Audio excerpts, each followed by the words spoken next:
মঙ্গলবারের তাই চালু হইতে যাইতেছে মহিলাগো বাস। একটা মজার বিষয় কি জানেন, মহিলাগো বাস যে চালু হইব, মহিলা বাসের মধ্যে আপনারা কি মনে করতেছেন? কন্ট্রাক্টর, বাসের ড্রাইভার, বেড়া মানুষ হইব? না না না, একদমই না। বাসের ড্রাইভারটা পর্যন্ত তারেক রহমান নির্বাচন করছে মহিলা driver. Wow, so great, what a great, what a great. বাবুরে বাবু, এত বছর পর এত সুন্দর একটা ব্রেনের, এত ভালো একজন মস্তিষ্কের সরকার পাই, আমরা সত্যি গর্বিত। কে কে জেলাস করেন আর কি করেন জানি না, তবে এরকম একদম ভালো সরকার পাই আমি নিশ্চয়ই অনেক বেশি গর্ব ফিল করি। এবং যারা তারেক রহমানকে ভালোবাসেন তারাও নিশ্চয়ই অনেক বেশি গর্ব ফিল করেন। কারণ কি দেখেন, মহিলারা বাসের মধ্যে যেভাবে হেনস্থার শিকার হইতো বা যেভাবে পেরেশানির শিকার হইতো, এটি আর একদমই থাকতো না। এই বাসগুলো মঙ্গলবারের থেকে চালু হওয়ার পর বাসের ড্রাইভারটা পর্যন্ত মহিলা ড্রাইভার, কন্ট্রাক্টর পর্যন্ত মহিলা। মহিলারা চাইলে আল্লাহর রহমতে সবকিছু করতে পারে। উন্নত রাষ্ট্রগুলোতে যদি মহিলারা বাস চালাতে পারে, ট্রাক চালাতে পারে, সবকিছু পারে, তাহলে আমগো দেশের মাইয়ারা কি পিছিয়ে থাকবো? আমগো দেশের মাইয়াগরে আসলে গোড়ামির কারণে কোনো কিছু শিখতে দেওয়া হয় না। পর্দা মেনটেন করি সবকিছুই করা সম্ভব, হালালভাবে উপার্জন করা সম্ভব। এবং সেটা আরেকবার তারেক রহমান সাহেব প্রমাণ করে দিল। দেখেন, এত সুন্দর একটা প্রধানমন্ত্রী একটা দেশের মধ্যে থাকলে ওই দেশের সফলতাকে কেউ আটকে ছাড়বো? আপনারাই কোন। আর এই জিনিসটাই কিছু কতিপয় ভণ্ড মানুষেরা মানে নিতে চাইতেছে না। এই বাসগুলা মঙ্গলবার থেকে চালু হওয়ার পর মেয়েগো হেনস্থার শিকারটা কমে যাবো, মেয়েরা খুব স্বাচ্ছন্দ্যে আনন্দের সাথে ভ্রমণ করতে পারবো এবং অফিস যাতায়াত করতে পারবো, ভার্সিটি যাতায়াত করতে পারবো, স্কুল কলেজ যাতায়াত করতে পারবো। এবং ভাড়াটাও কিন্তু সীমিত হইব, যেটা নারীদের জন্য মোটামুটি সুলভ মূল্যের টিকিট থাকবো। এর চাইতে সুন্দর নিউজ বাংলাদেশের জন্য এই মুহূর্তে আর কি হইতে পারে? কি সুন্দর! ঢাকা শহরে পিঙ্ক কালারের বাস চলবো, তাও নারীদের জন্য, নারী কন্ট্রাক্টর এবং নারী বাসের ড্রাইভার দ্বারা পরিচালিত হইব। এর চাইতে সুন্দর নিউজ আর কি হতে পারে? ভিডিওটা কিন্তু একদম বেশি করে শেয়ার করে দিবেন। আগে যা শেয়ার করতেন তার থেকে বেশি করে শেয়ার করে সবাই দেখার সুযোগ করে দিবেন, ঠিক আছে?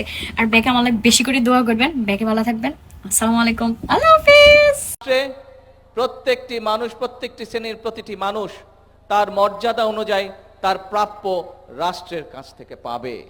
প্রিয় ভাই বোনেরা, সেজন্যই আপনারা দেখেছেন যে আমরা নির্বাচনের আগে বলেছিলাম আমরা দেশে ফ্যামিলি কার্ড দিতে চাই পরিবারের নারী প্রধানকে। কেন? এই জন্য আমরা দিতে চাই যে আমরা বিশ্বাস করি যে পরিবারের নারী বা সমগ্র বাংলাদেশের জনসংখ্যার অর্ধেক হচ্ছে নারী, তাদেরকে পেছনে ফেলে কখনো দেশ এগিয়ে যেতে পারে না। এবং সে কারণেই দেখেছেন দেশনেত্রী বেগম খালেদা জিয়া যখন রাষ্ট্র পরিচালনার দায়িত্বে ছিলেন, তিনি নারীদের শিক্ষা ব্যবস্থা বিনামূল্যে করে দিয়েছিলেন ইন্টারমিডিয়েট পর্যন্ত। বর্তমান সরকার আমরা সিদ্ধান্ত গ্রহণ করেছি দেশনেত্রী খালেদা জিয়ার সেই পলিসিকে আমরা সামনে এগিয়ে নিয়ে যাব। আমরা তাদেরকে অনার্স পর্যন্ত বিনামূল্যে পড়ালেখার সুযোগ করে দিব নারীদেরকে। এবং শুধু তাই নয়, পাশাপাশি যারা ভালো রেজাল্ট করবে তাদেরকে আমরা সরকার থেকে বৃত্তির ব্যবস্থা করব। অর্থাৎ বাংলাদেশের নারী যে সমাজ, অর্ধেক জনগোষ্ঠী, তাদেরকে আমরা এম্পাওয়ার্ড, অর্থাৎ তাদেরকে আমরা শিক্ষিত করতে চাইছি।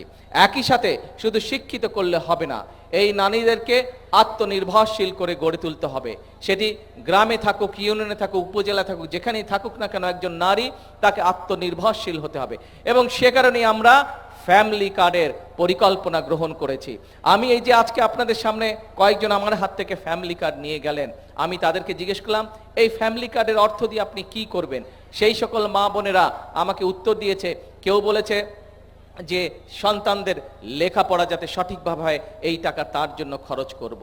কেউ বলেছে যে বয়স হয়ে গেছে, আমি ওষুধ কিনতে পারি না, এটা দিয়ে আমি ওষুধ কিনবো। কেউ বলেছে সংসারের আয় রুজি বাড়ানোর জন্য ছোট করে একটি পুঁজি বিনিয়োগ করব এখান থেকে। অর্থাৎ সংসারকে সুন্দরভাবে শক্তিশালী ভিত্তির উপরে গড়ে তুলবে, সন্তানদের লেখাপড়া, নিজেরকে সুস্থ রাখা, একই সাথে তাকে পুরো পরিবারকে অর্থনৈতিকভাবে ধীরে ধীরে একটি শক্তিশালী ভিত্তির উপরে প্রতিষ্ঠিত করা। অর্থাৎ এই নারীদেরকে আমরা সামনে আত্মনির্ভরশীল গড়ে তোলার জন্য শিক্ষা এবং অর্থের ব্যবস্থা করেছি। আসেন এরপরে আপনারা দেখেছেন যে আমরা এখানে বিভিন্ন মসজিদের ইমাম, মুয়াজ্জিম, খতিব সাহেব সহ অন্যান্য ধর্মের যারা ধর্মীয় গুরু আছেন তাদেরকে আমরা সহযোগিতা করেছি এখানে রাষ্ট্রের পক্ষ থেকে। কেন সহযোগিতা করেছি? তারাও সমাজের একটি বিরাট অংশ, তারা সমাজে গুরুত্বপূর্ণ ভূমিকা পালন করেন। আমরা আমাদের জীবনের বিভিন্ন মোড়ে যখন বিভিন্ন রকম সমস্যায় পড়ি, তখন আমরা তাদের কাছ থেকে বিভিন্ন রকম পরামর্শ গ্রহণ করি। অর্থাৎ আমাদের ধর্মে, যে কোনো ধর্মে, একজন মানুষের জন্ম থেকে মৃত্যু পর্যন্ত এই মানুষগুলো বিভিন্ন রকম সহযোগিতা এবং পরামর্শ করে থাকেন। কাজে এই মানুষগুলোকেও আমরা চাই তারাও অর্থনৈতিকভাবে আত্মনির্ভরশীল হয়ে থাকুক, গড়ে উঠুক। তাদেরকে আমরা পিছনে ফেলে রাখতে পারি না। সমাজের এই মানুষগুলোর জন্য আমরা সেই জন্য এই ব্যবস্থা করেছি, এই ভাতার ব্যবস্থা করেছি। আসেন প্রিয় ভাই বোনেরা, এরপরে হচ্ছে কৃষি। বাংলাদেশের, সমগ্র বাংলাদেশের অধিকাংশ মানুষ এখনো কৃষি পেশার সাথে জড়িত। বাংলাদেশ হচ্ছে একটি কৃষি প্রধান দেশ। দেশের জনসংখ্যার অর্ধেকেরও বেশি মানুষ প্রত্যক্ষ বা পরোক্ষভাবে এই কৃষির সাথে জড়িত। আমরা নির্বাচনের সময় বলেছিলাম যে ঠিক ফ্যামিলি কার্ডের মতন আমরা এই দেশের কৃষক ভাইদের পাশে দাঁড়াতে চাই। তাদেরকে আমরা রাষ্ট্রের পক্ষ থেকে সহযোগিতা করতে চাই, যাতে করে আমাদের কৃষক ভাইরা ধীরে ধীরে শক্তিশালী অর্থনৈতিক ভিত্তির উপরে গড়ে উঠতে পারে, যাতে করে তারা আত্মনির্ভরশীল হতে পারে অর্থনৈতিকভাবে। সেই জন্য আমরা তাদেরকে কৃষক কার্ড দেওয়ার পরিকল্পনা গ্রহণ করেছি এবং এই পরিকল্পনা আমরা এর মধ্যে বাস্তবায়নেরও কাজ শুরু করেছি। শুধু তাই নয়, আপনাদের নিশ্চয়ই মনে আছে, আপনারা অনেকেই জানেন, আমরা নির্বাচনের আগে বলেছিলাম যে আল্লাহর রহমতে বিএনপি সরকার গঠন করতে সক্ষম হলে বাংলাদেশে যে সকল কৃষক ভাইদের কৃষি ঋণ 10,000 টাকা পর্যন্ত আছে, সেই কৃষি ঋণ আমরা 10,000 টাকা পর্যন্ত কৃষি ঋণ সুদসহ মৌকুফ করব। আল্লাহর রহমতে সরকার গঠন করার পরে আমরা প্রথম সপ্তাহে মন্ত্রী পরিষদের বৈঠকে বাংলাদেশের 13 লক্ষ কৃষক যাতে 10,000 টাকা পর্যন্ত কৃষি ঋণ ছিল, সেটি আমরা মৌকুফ করেছি। প্রিয় ভাই বোনেরা, এরপরে আসুন তরুণ সমাজ বা শিক্ষার্থী, আমাদের সন্তানদের লেখাপড়ার বিষয়। এখন যারা ছোট আছে, স্কুলে যারা আছে, কলেজে যারা আছে, এই ছেলে মেয়েগুলোর মধ্যে, এই সন্তানদের ভিতরে অনেকে আছে লেখাপড়ায় ভালো, অনেকে আছে বিভিন্ন রকম কালচারাল অ্যাক্টিভিটিসে ভালো। কেউ হয়তো ভালো গান করে, কেউ হয়তো ভালো কবিতা আবৃত্তি করে, কেউ হয়তো ভালো কেরাত পাঠ করে। এদের মধ্যে অনেকেই আছে, কেউ হয়তো ফুটবল ভালো খেলে, কেউ হয়তো ক্রিকেট ভালো করে।